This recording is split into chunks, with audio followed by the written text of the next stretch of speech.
what's up guys? It is me Suryash. I hope you guys are doing great. तो आज का दिन मेरा कैसा गया? जैसा कि तुम लोगों को पता है कि टाइटल से पता लग गया होगा कि मैं सुबह के 4 बजे उठा था आज। पर ऐसा क्यों? क्योंकि मैं 4 बजे नहीं उठता हूँ, उल्टा मैं रात तक सोता हूँ, मतलब लेट सोता हूँ, रात तक लेट तक पढ़ाई करता हूँ। बट होता क्या है ना कि मुझे लगता है कि रात में लेट सोना तो उसमें अच्छे से नींद नहीं पूरी हो पाती है। ठीक है, तो मैंने क्या डिसाइड किया कि मैं जल्दी सोऊंगा। ठीक है, और क्यों डिसाइड किया? क्योंकि मेरा एक दोस्त है, वो अराउंड 10-10 घंटे पढ़ रहा है और उसने मुझे सजेस्ट किया कि सुबह जल्दी उठ के देखो। तो मैंने कहा ठीक है, तो मैं 11 बजे सो गया और सुबह के 4 बजे उठ गया। अब उसके बाद मैं क्या किया, मैंने जल्दी से फ्रेश वगैरह हो लिया और उसके बाद में मैं पढ़ने बैठ गया। ठीक है, उसके बाद में मैंने अराउंड 2 घंटे पढ़ा और तुम लोगों को पता है कल मैंने क्यू का लेक्चर स्टार्ट किया था, सेकंड वाला, तो वो अभी कंप्लीट नहीं हुआ था पूरा। ठीक है, तो उसमें एक क्वेश्चन था इंटरलीव क्यू, बहुत इजी क्वेश्चन है। मैंने उसका पूरा अप्रोच बनाया, समझा उसको, बहुत ही आराम से उसको इंप्लीमेंट कर लिया। इसमें मेनली हो क्या रहा था कि हम लोग एक क्यू के 2 टुकड़े करते हैं। ठीक है, और उसके बाद में एक इसका वाला रखा, एक इसका वाला रखा, इस तरीके से एक एलिमेंट दोनों का रखते जाते हैं, एक सीरीज की तरह बनाते जाते हैं। ठीक है, जब तक एक खत्म नहीं हो जाता। ठीक है, फिर मैंने एक और क्वेश्चन किया जिसका नाम था स्लाइडिंग विंडो।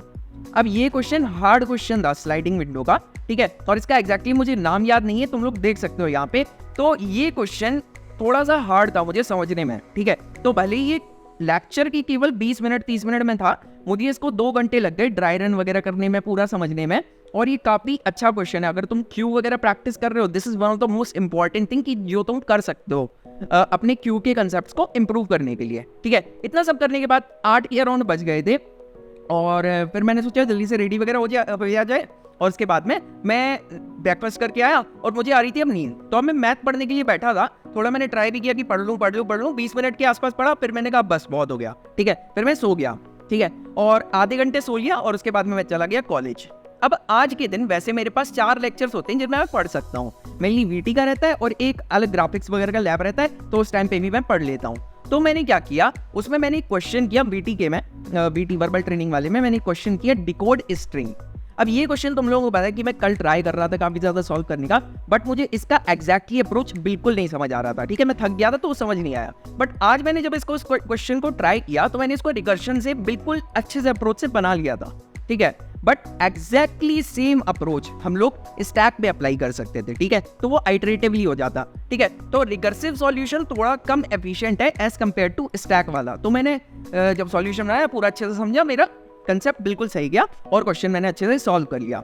अब इतना सब करने के बाद में अब मुझे आ रही थी नींद। ठीक है, तो अब जब नेक्स्ट लेक्चर मेरे पास टाइम नहीं था ना कि मैं पढ़ सकता हूँ, उस टाइम पे मैं पढ़ नहीं पाया। ठीक है, तो थोड़ी देर मैंने ऐसे ही हेड डाउन करके थोड़ा सा नैप वगैरह ले लिया और उसके बाद में मैं उठा और मैंने इस वाले लेक्चर को जब कंप्लीट कर लिया था ना सेकंड वाला, तो थर्ड वाले लेक्चर मैंने स्टार्ट कर दिया।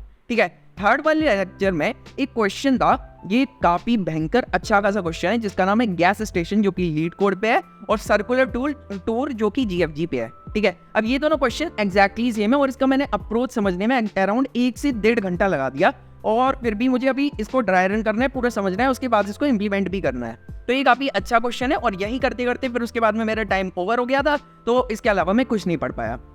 अब मैं बताता हूँ, देखो मेन चीज क्या है कि कई लोग पूछ रहे थे कि तुम इतनी कम स्लीप लेके भी पढ़ कैसे पा रहे हो, क्योंकि मैं इतना थका भी नहीं लग रहा हूँ, देख रहे हो ना कि मेरे पास मतलब जोश सा है और मतलब सब करने के लिए मैं रेडी हूँ। तो ऐसा क्यों है? मेन बात क्या होती है कि हम लोग नॉर्मली रियलिटी से एस्केप करने की कोशिश करते हैं। तुम लोग अपनी चीजों को ना बहुत ज्यादा कंजेस्टेड कर देते हो, अरे भाई मेरी लाइफ बहुत गंदी है यार, ये सब बहुत गंदा चल रहा है। No, don't try to escape from it. ठीक है, जो भी चीज तुम्हें मिली है ना उसमें एंजॉय करना सीखो। जहां भी तुम्हें अगर इतना सा भी टाइम मिल रहा है ना, उस टाइम पे वो करो जो तुम्हारे लिए तुम्हें सबसे ज्यादा सही लगता है। ठीक है, जो तुम्हारे लिए बेस्ट है।